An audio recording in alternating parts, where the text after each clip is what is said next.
adasi baqiradi, haqorat qiladi, o'zini jahlini boshqara olmaydi, keyin solishtirishlar, har xil kamsitishlar bor.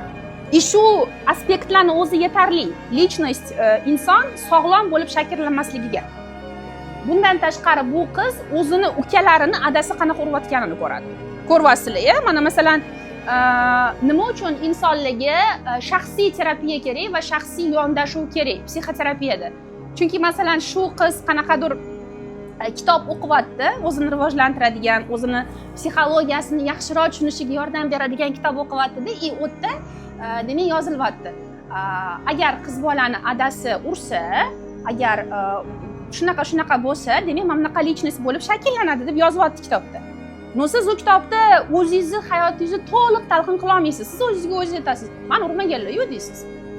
"Men urmaganlar, meni tepmaganlar, meni uydan haydamaganlar, demak menda bu travmalar bo'lmasa kerak. Nimaga unda meni muammolarim deb o'ylashingiz mumkin." Bunaqa nyuanslarni siz faqatgina shaxsiy terapiyada olasiz.